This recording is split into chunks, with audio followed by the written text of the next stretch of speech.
Welcome back, everybody. Welcome back to the Canyon.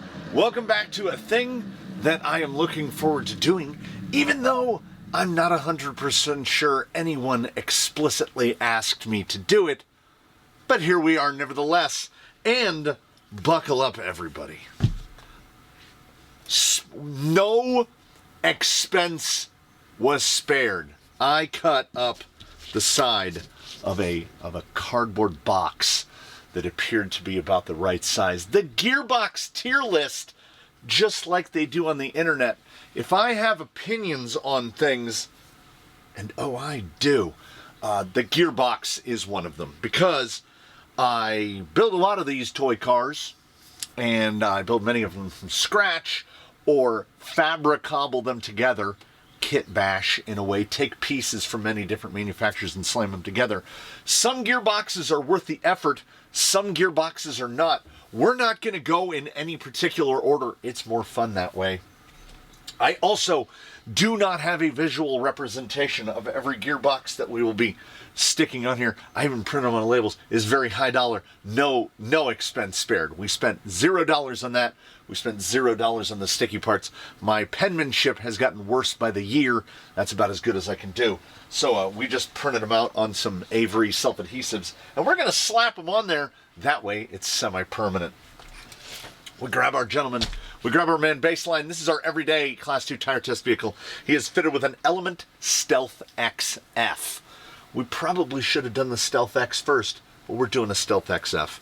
The Stealth XF is one of the few gearboxes that has come out in recent years that actually innovated.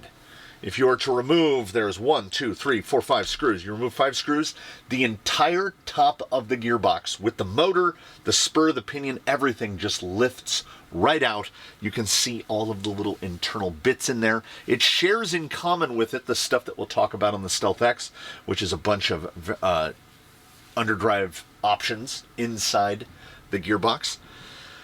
And it's pleasurable to work on, because if you remove these 4 screws, this comes out. The whole motor plate comes off attached to your motor. There's a gear, an intermediate gear. You can kind of see the little where it's attached. I call it the hat gear because it's shaped like a hat. And you set your mesh in your hands. It will obviously clear a full-size motor. There's a lot of bonus points going for it. And then you get to where Element be playing.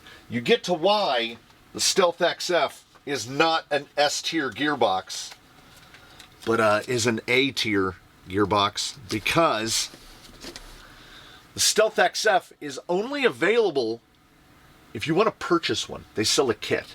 The kit comes with factory team lightweight outdrives, which you will absolutely shatter.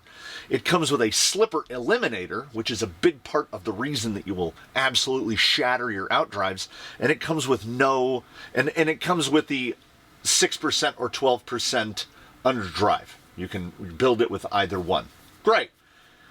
Lightweight outdrives, slipper eliminator, bad. If you buy this, the Enduro Senduro SE, it comes with no underdrive overdrive, but standard outputs and a slipper clutch. So to build yourself a Stealth XF, which is going to have more limited fitments, you're not just going to be able to slap one into an angled skid, because the skid, you notice no holes there? Everything mounts from the top. The skid is part of the gearbox.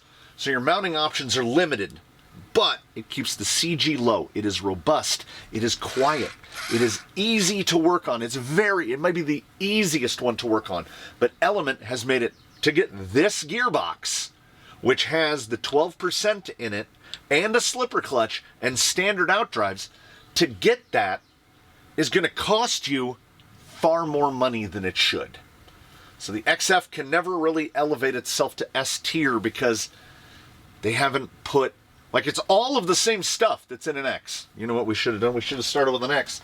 And because we should have started with an X, we're going to go second place with an X. The Stealth X is one of my favorite gearboxes for a lot of reasons. It is an interpretation of the regular 3-gear gearbox. There's your spur and pinion. Why is the Stealth X superior to the Stealth XF?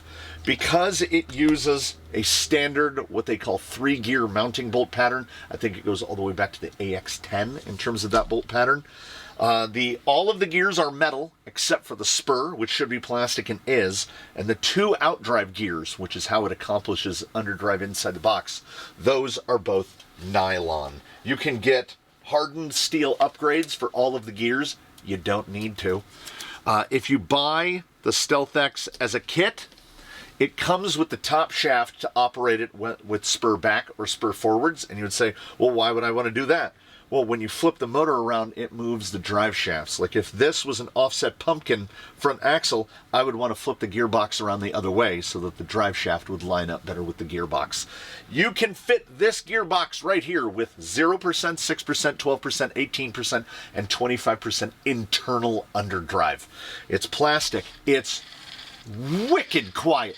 You have an enormous amount of gearing options because that hex insert into the gear has been around with Associateds since time immemorial. In 48 pitch, 32 pitch, you can run up to around 9-to-1 spur to pinion, and then all the way down to whatever. You can even kind of tweak a belt drive a little bit and get a belt drive to fit. The Stealth X is the embodiment of versatility. And it is just a takeoff of the 10-2 gearbox. Here is a internals-less diamond hard plastic gearbox. You can get them in too many flavors. Vanquish makes one. You can get really truly terrible ones off of Amazon. You can get Injora ones with all plastic internals. Because of the way that this gearbox is, we are going to have to put it right in the middle. The 10-2 box is average. It is the true average. It has the bolt pattern. It uses a big gear to output, an output gear, and an input top shaft gear. Just like the Stealth X does, but it doesn't do anything remarkable. It has a 2.6-to-1 internal reduction. You can run a spur and pinion. The problem is, these are pretty terrible, and they came in 10-2s for a long time. It's big, like, look how thick you have to make a motor plate if you're going to make it out of plastic, when you can do that if you're going to make it out of aluminum. It is the baseline, no pun intended, of a gearbox, and therefore it is sort of against which all other gearboxes are measured. We should have gone in that order. Let me knock out a couple that we do not have in Canyon hands while we're also in the... I touched something greasy, and now I realize I'm getting grease on the stickers that we don't have on hand. Let us begin with the Capra. The gearbox in the Capra has the worst dig actuation of any gearbox I've ever encountered in my entire life. It also has 1.2-to-1 internal reduction. It is one of, if not, the worst gearboxes on the market today, and they made a new version of it which has slightly more gear reduction, 40% more gear reduction, which means still not nearly enough, relying on the portals entirely, and then fitted with a dig system that just absolutely doesn't work. You basically can't mess up dig worse than they messed it up on the Capra. Now, the Capra gearbox was intended to be, and is to an extent, an LCG gearbox. This is a TRX4 gearbox. You will notice that the shape of it is something akin to the XF, but it is even a lower profile than an XF because it uses smaller output gears. It has a married transfer case, so it is designed to be output offset on one side and more of a straight output on the other. And the problem with the TRX4 gearbox is that it is Traxxas. And when Traxxas designed it and built it, they made it very much in the way Apple would make a phone or other device, where that gearbox is designed to play comfortably with Traxxas products. So mating a TRX4 gearbox to other axles is sometimes going to be an issue. Traxxas drive shafts basically don't fit on anything else. The skid is very wide, but they use enormous 32-pitch straight-cut gears on there. I challenge you, go on the internet and find aftermarket upgrade gears for the TRX4 gearbox. It's not a thing. You basically can't break them. You have some limitations in pinion gear setting because the mesh is done right through here. There's only two spur options, a 39 and a 45. It does not have a huge amount of gear reduction. So if you want to try to run it with straight axles, you're going to have to go to a very low KV motor. You have to get a build a little bit more in mind to fit a TRX4 gearbox in it. But this little bung comes off here. You put a couple additional pieces on the inside. You can actually buy a full all-metal 2-speed equipped with a servo version on Amazon for about $50. And that's why the TRX4 gearbox lands up there. Robust LCG. Look at the height of the motor. Like, the motor is at the top of the chassis rail here. So it is LCG, and a lot of gearboxes are not. The Stealth X, which is up here, is not LCG. The 10.2 is not. The Capra is, but it's awful. So I'm just going to go by whatever is sitting closest to me. This is the OD3. This is not an authentic OD3. This is a clone OD3 fitted here to an Executioner. The OD3, much like many other gearboxes, is its own worst enemy. It uses a non-conventional bolt pattern. It just has two holes in a line. It has 18% internal underdrive to the rear. It has a decent amount of reduction. You'll see that this motor here, there's a little adapter plate that I had to make, because on this particular Outrunner, the shaft of the Outrunner is too long and it hits the output gear for the rear and makes a horrible squelching sound. So your choices are grind down your motor shaft or make a spacer. And it's for that reason that the OD3 doesn't rise higher up on the list. It has limited degree. It is inexpensive though. They're usually about $35. I would put it in the same. I'd put it with the TRX4. Also, definitely worthy of mention, the OD3 is clearly designed to be used with what we call pancakes. That's a short little motor. If the motor is much longer, when we get into suspension compression, it's going to hit a link.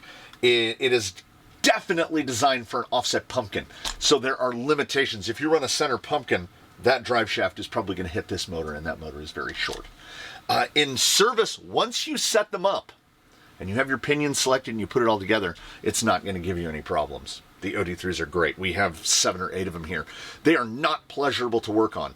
To set that, if I decided right now, for the purposes of this video, I was going to change the pinion, it would take 15 to 20 minutes. You have to detach the drive shafts. You have to take the entire gearbox out of the vehicle. You have to then take the back plate off, loosen the screws, cock the motor out of the way, usually remove the motor all the way to set the screw, put it back together, check your depth. It's kind of a nightmare. The Stealth X has none of those things. You can change an entire motor without unbolting a Stealth X from the vehicle. That is just part of how the OD3 is. And while we're on the topic, Tulo. Again, not an authentic Tulo, a clone, but we're basically getting the same thing. 30% underdrive, and you will already, I'm hoping that you already see the problem. Okay, it basically wants centered pumpkin in the front because of where that output is. An offset pumpkin is going to try to nail it. You can flip all the shafts around and run it the opposite direction, but this output is so far off to the side, And again, it uses its own bolt pattern to hold it down. The problems with the Tulo, like, this is a high-low, a brazen high-low. You can see the gearbox hangs out over the side of it. I don't know how many chassis I've tried to fit a Tulo in, and they basically just don't fit. Functionally, great. 30% in the box. You either put an 827 in the rear to overdrive the rear to take you down to 20. Or you might like 30, or you put an 833 in the front to slow the whole thing down, and you get to run that 20%. But the fitment, and again, it wants a pancake. Like, I think we have one here. You could maybe fit a 540 in there, and it might not hit the lower link, possibly. But it's going to vary from build to build wildly. And then there's the quality control issue of the Tulos. Most of them are very inexpensive. I've seen them as low as $20 for the fake ones. That is the cost of your savings. Is some of them are just terrible. Some of them sound like coffee grinders. Some of them nice and quiet. It depends. It all comes down to luck. The 10 Pro. 10 Pro gearbox makes no sense. This is the front of the, not an FMM, because it's attached. See these standoffs? This is the, now it will fit a nice big motor. There's actually another, there is another, I would say 20 millimeters behind the motor. So behind the motor plate, you have a good 70 millimeters to fit a motor in. But from the back of the motor plate, no, let's go from the front of the spur gear. From the front of the spur gear to the back of the brace that holds the overdrive shift servo, that gearbox is 185 millimeters long. It is by far, without question or competition, the biggest gearbox. Now, even if we're talking plate to there, look at that. Look at the length of that. And they do all this for no reason that anyone can determine. It does not have appreciably more gear reduction than another gearbox. It has a shift unit back here that gives you variable overdrive. And your choices of variable overdrive are 0% and 40%.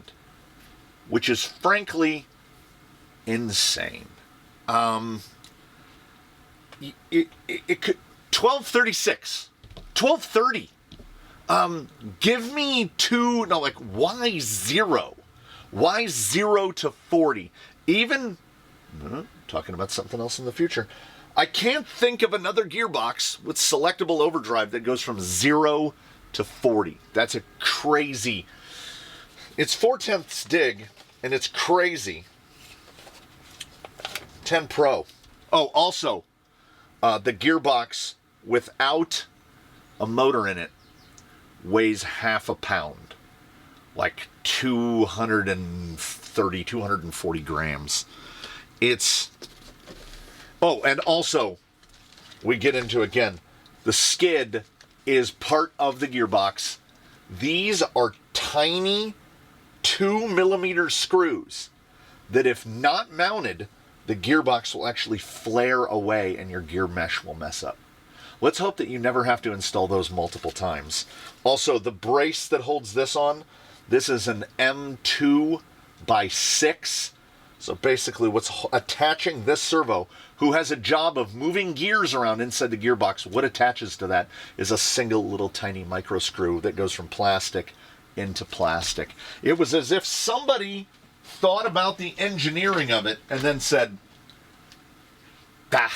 takes too much time. And then we have opposite spectrum where someone didn't say, takes too much time. Says it right there on the top. VFD from Vanquish. Yes, there are basically 3 flavors of the VFD. You have this, which is just the plain Jane. VFD, sintered gears throughout. It is fitted with a stubby kit, so I guess that's for Spanish Inquisition. Nobody expects the Spanish Inquisition. That's the fourth type that nobody expects. You've got the bare bones plain Jane VFD. You've got the VFD comp, that I think they call it, that comes in the carbon, all lightened gears inside, metal motor plate, metal bearing plates, all of the bells and whistles. VFD twin over here, which is the same essential thing, only out here at the back we have dig and variable overdrive. And then you have the stubby kit, which is this, that you can fit to all three of them and make them stubby versions, which will allow you to run a short motor and run your skin forward and do all sorts of things. The VFD, and this is maybe the only contentious, potentially hot take, it is in the A tier, and it covers all of them. It covers the one in the carbon, it covers this one, it covers the twin, it covers it stubby or no stubby. It is a fantastic gearbox with limited fitments, because you've got these two little ears that come off the motor plate to mount it to a chassis. Basically, if a vehicle is not designed to fit a VFD, it's not going to fit a VFD. There are, again, no screws on the bottom. So you are quite very limited in where it will fit. And aside from skid forward installations like this, I don't believe that the stubby kit is ultimately useful. It is useful if you want to use a VFD in a skid forward application, and that ends its utility. If you are running your VFD in a middle position, in a standard position in any vehicle, do not stubby it. If you stubby a VFD for no reason, I would put the VFD down here in a C tier, because now it's heavy and overcomplicated, and you've done it for no reason. Because a Fusion Pro in a VFD or twin is, in a vehicle that it fits, is pretty much perfect. It's almost impossible to beat, because look, when we talk about motor height, look where that motor is.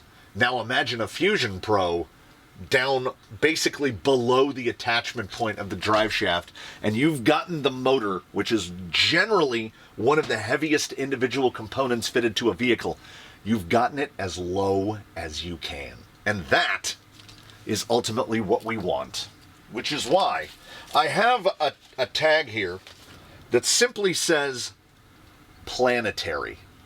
You see some, they call them prefixial gearboxes. There's a couple generic Endura chassis on Amazon that have a prefixial box. The MST CFXW comes with a prefixial box. For the same reasons as the 10 Pro, they are down in D tier, because they put the motor at the absolute highest point that it can put it. They add unnecessary complexity.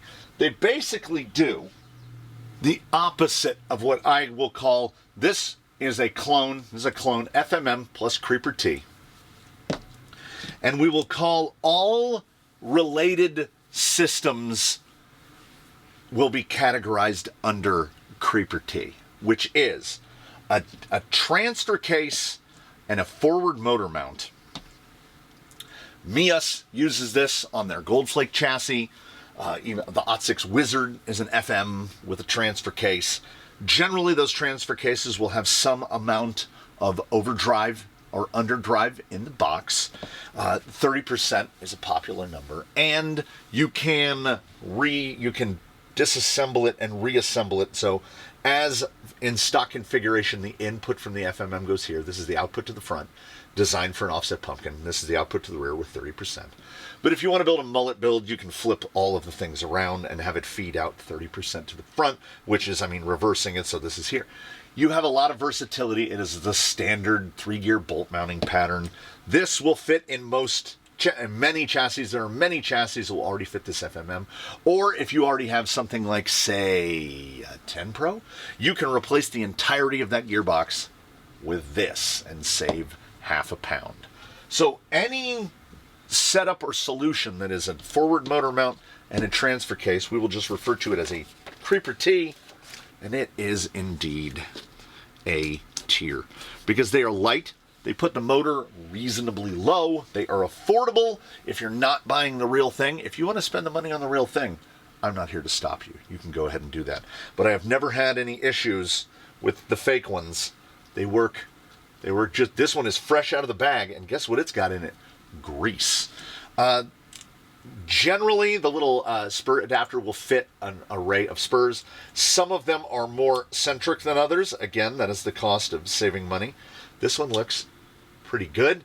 And the top shaft has a little ledge on it so that it doesn't fall apart. Many of the FMMs do fall apart.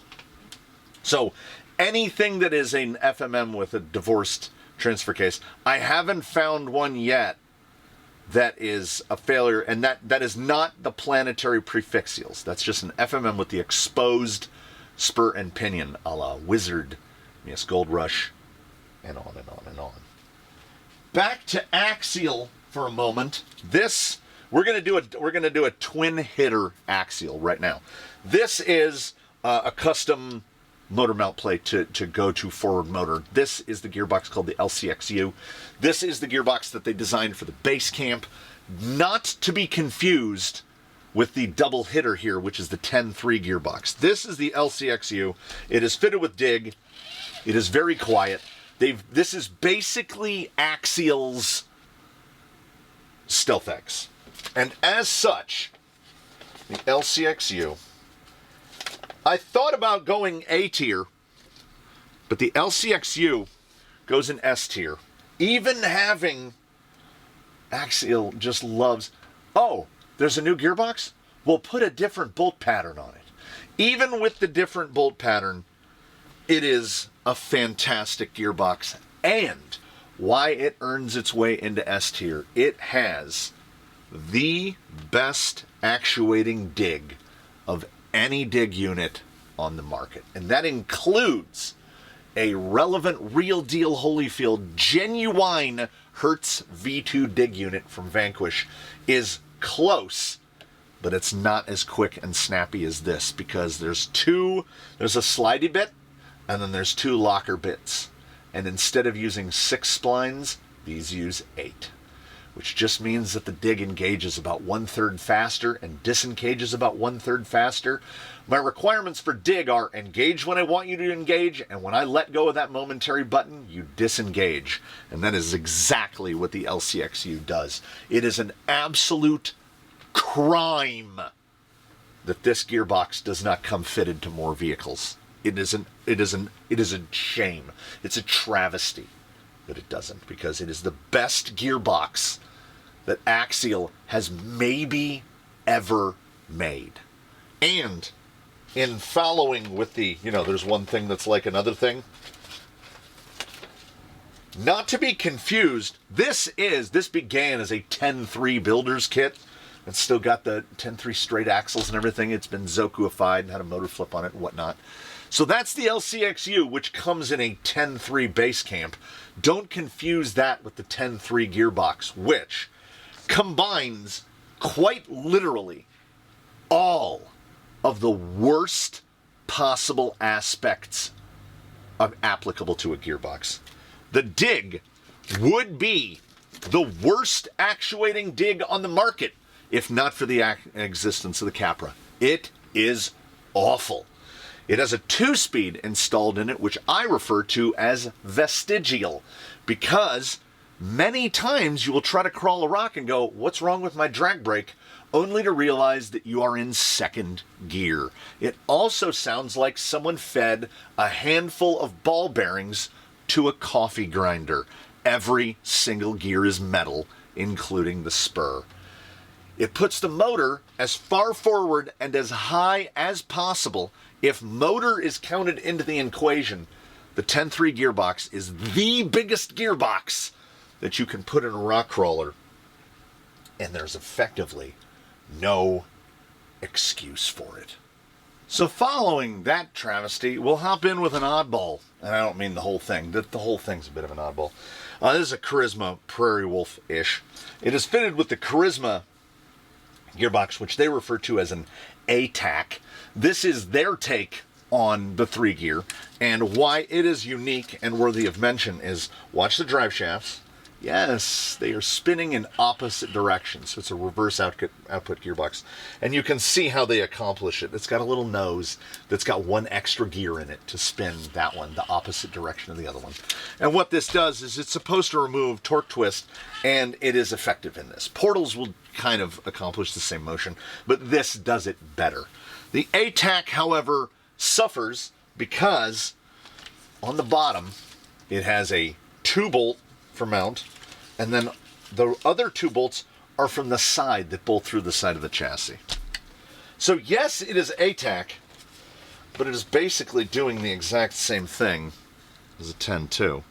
It is not like, I'm not gonna adapt and build a rig from scratch around a gearbox that has a basically bespoke skid and doesn't do anything remarkably better or worse than any other. It's a 10-2 gearbox with reverse outputs, and if you go on the Amazon, you can obtain yourself many 10-2 gearboxes that have reverse outputs. So we then have an Oddball, and there are 2 flavors of this Oddball. This is a if I turn these, it turns that one, and if I turn these, it turns that one. This is a dual motor gearbox designed to be run with 2 motors on it. There are also available dual motor gearboxes that one motor fits from either side, so they're both in line. I wanted to see this. I wanted to see 2 motors spin like turbines in opposite directions of one another. It uses a bespoke skid with a weird pattern. It is definitely something that you're not gonna, if you haven't in mind a build that you want to run 2 motors on, it's one of those. It's one of those. So what is the dual motor? It's weird. It has a limited range of fitments, but it is robust. It's 32 pitch instead of 48 pitch internally. So it's pretty tough, and it will definitely do the job right there in B tier. Like I said, that is not a motor. That is not a motor mounting solution like the guys up here in S&A. That, like, I think we're doing great, honestly. The stuff in B tier is the secondary consideration. Most of the time, I'm going to be up here, and then I'll be like here, and then very rarely will I be dropping down here, and I will never be dropping down there. So this is another generic. Many times you will see them referred to as a Nod 2. It's not precisely a Nod 2. Sometimes you'll see them listed as ultralight. This particular thing, again, suffering from the usual problems. It has an unusual bolt pattern. It's very small. It is clearly not just designed, but optimized for a very small outrunner motor. So basically, all of them. Whether it is the Nod 2, watch how quick we can hit. So whether it is the genuine Nod 2 or some interpretation of the Nod 2, Rhino has a gearbox fitted to the UA1, which is the same sort of a thing. Think of it as an LCG3 gear. You will see them referred to in this way. I think this particular one might be one that is, put quotes around it, ultralight. And then Deluxe sells one that is called the ultralight, which I would say is right in the same thing. They all do the same thing. They don't have, aside the OD3 and the Tulo are in here. They do offer underdrive output, but that's everything. Pancake, pancakes, pancake.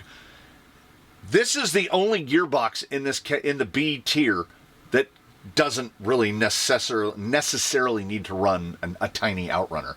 If the motor in your hand is a Fusion Pro, this is pretty much the only gearbox that's running it out of all these. That's why they end up here.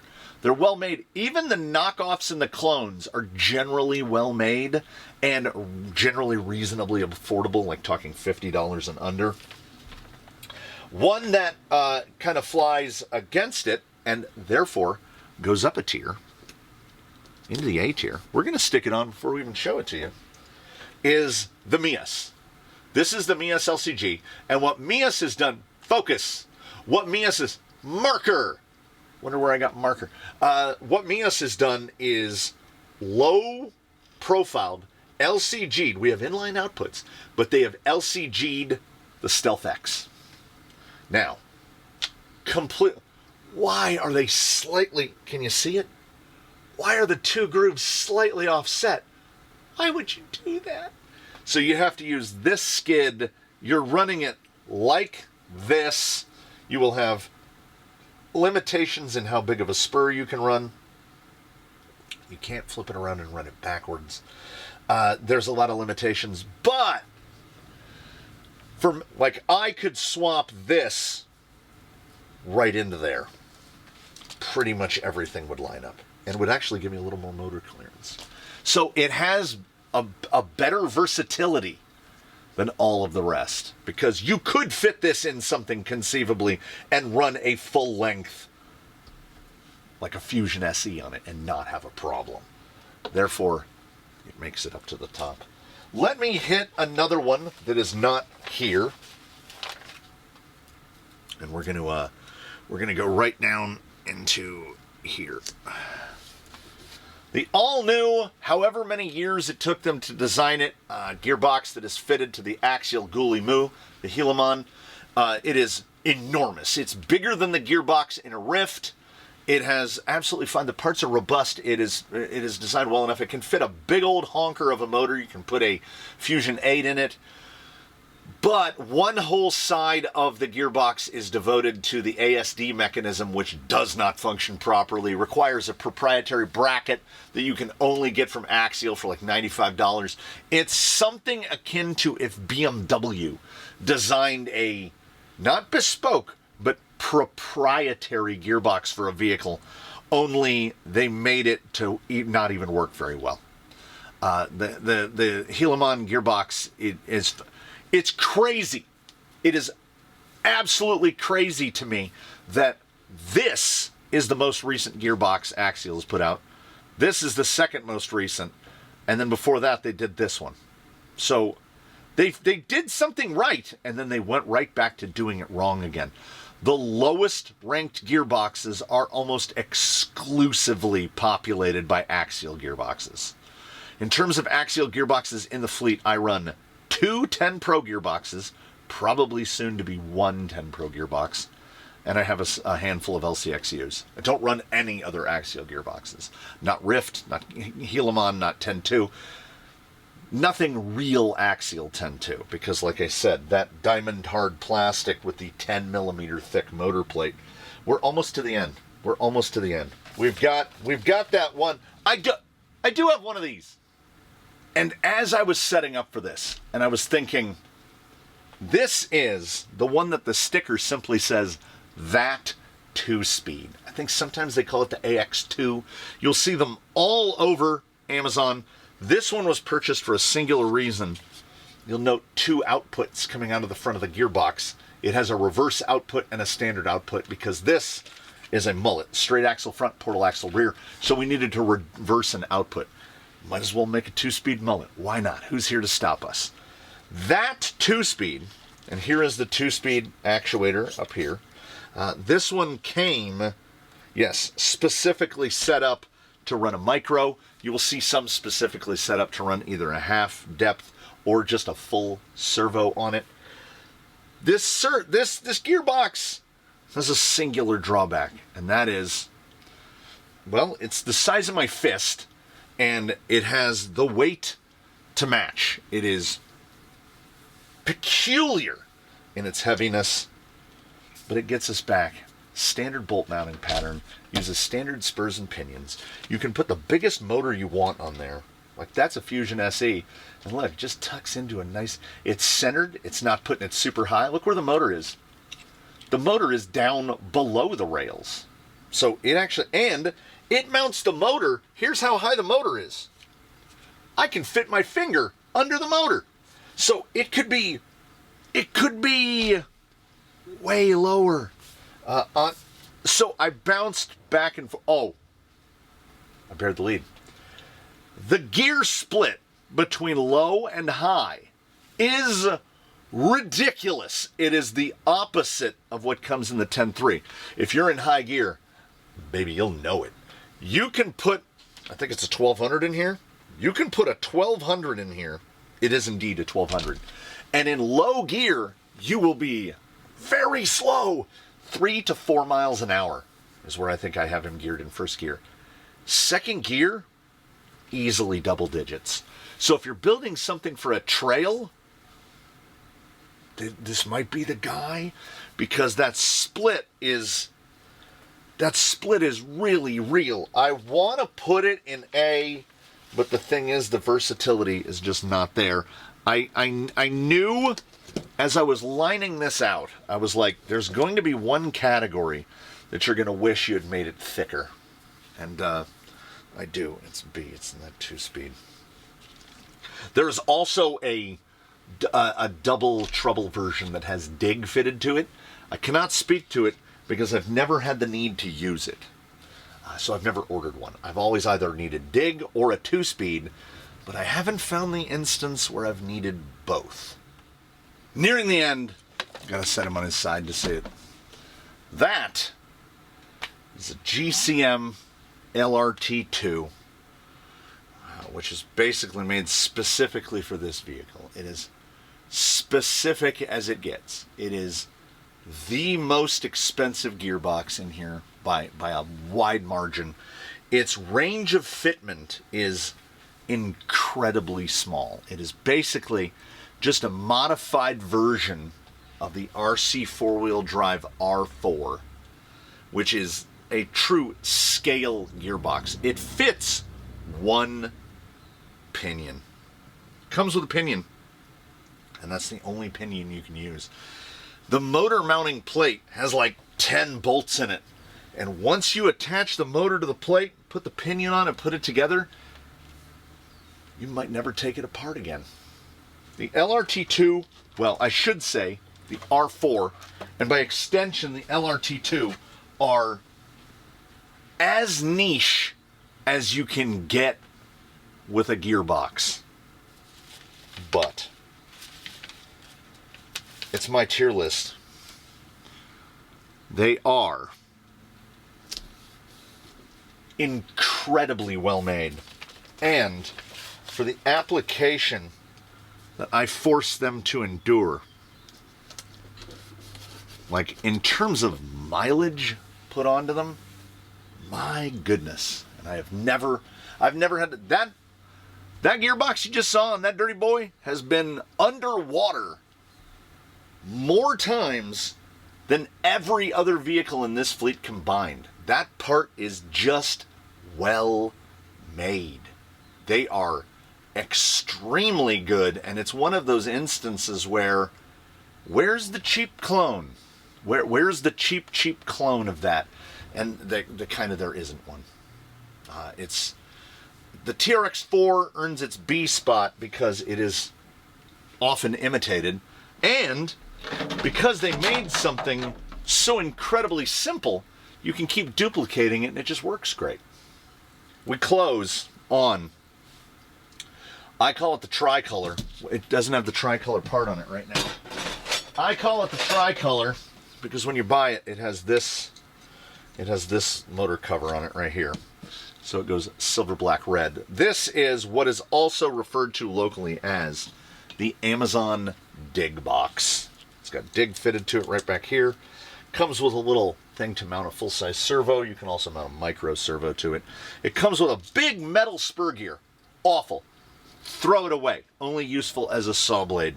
You can replace it with any other standard hole spur gear. 48 pitch, 32 pitch. Most of the screws, many times, will need to be replaced. This is no exception. Remember when I talked about dig? There's a little 3-prong dig guy in here. These screws are too long. I don't know if the camera will be able to see in deep enough. Where's my bright light? We're going to blind some people. If you look right in there, can you see the tip of the screw sticking out? I can. It'll make the dig not work right. So basically, when you buy one of these, they're about $60 on Amazon, day in and day out. You have to take them apart. There will be no grease on the inside, not a speck. Re-grease it, take all of the hardware, throw it away. Put all new screws in it. Every screw in there, replace it with another screw. Doesn't matter. Doesn't matter. People who've been around the channel know the Amazon Dig Box earns its place in the S tier quite easily because there might be 10 of them here. If I have a rig and I'm going to put dig into it, it's going to be that. Because it's $60 for the whole gearbox. And aside from the hardware, which they don't get the lengths right, and sometimes they use completely ungraded stainless fasteners, which are often surprisingly magnetic for something stainless, which leads me to believe it's just zinc-plated, ungraded alloy steel. In terms of, but how does it work?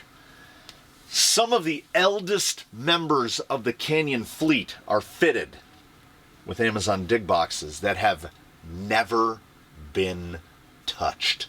Grease them, replace the hardware, mount your servo to it, put your gears on it, put it in the vehicle, never think about it again.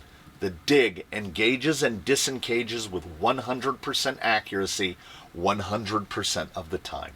It mounts in a standard bolt pattern. I only have 2 of the 4 screws installed because, as you can see, this isn't done. It will fit a 540, it will fit a pancake, it will fit a fusion. It is limited in fitment only by what vehicle you're fitting it to. Is it better than an LCXU? No. The LCXU's dig works better. Is it smoother than a Stealth X? No. But a Stealth X still doesn't have dig on it, and I never expect to see a Stealth X dig.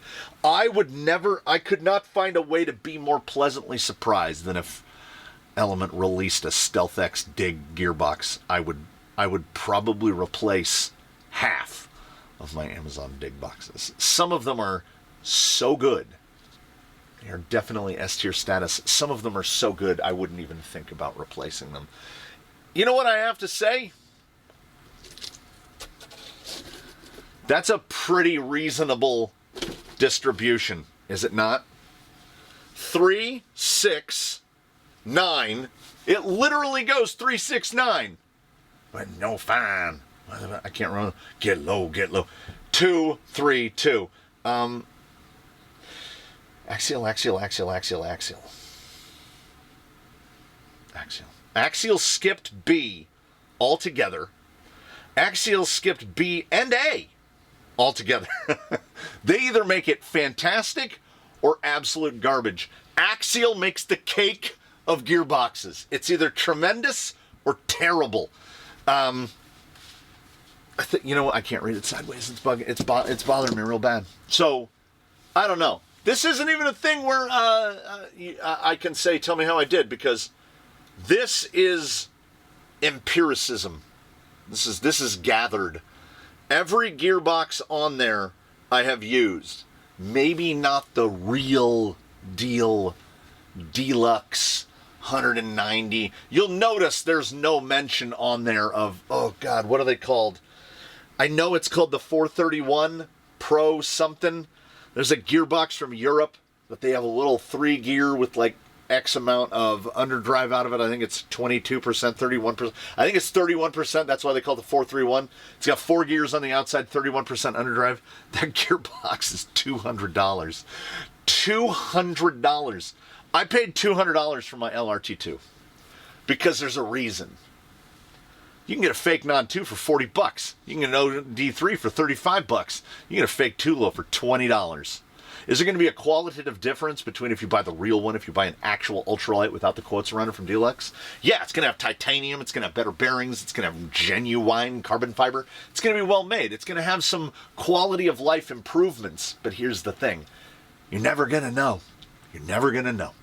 It's going to operate, whether it's a Rhino, whether it's a Nod 2 or a real Nod 2, whether it's an OD3 or a real OD3, an ultralight or an ultralight, they're going to perform within 98% of one another. So spend your money accordingly. Determine the fitment, and then hope that you aren't in here. Try to live life here. The VFD has every bit as specific of a fitment as an OD3. But I'd take a VFD over an OD3 most of the time. Right? Not limited to a pancake. Gets my CG real eld. So, there you go. We'll add some more. We'll put this away somewhere where it doesn't get murdered. We'll add some more as time goes on. I plan on trying the RC 4-wheel drive R7. I just saw another type of ultralight on Amazon. Probably trying one of those because we keep trying them all, and then we keep building this, and then we know the gearboxes that we're not buying. Right? We're buying these. They won't sell us an LCXU by itself. They'll sell the dig kit separately, but you can't buy an LCXU kit. And the only reason I can think that is because it's the only way Axial can sell base camps.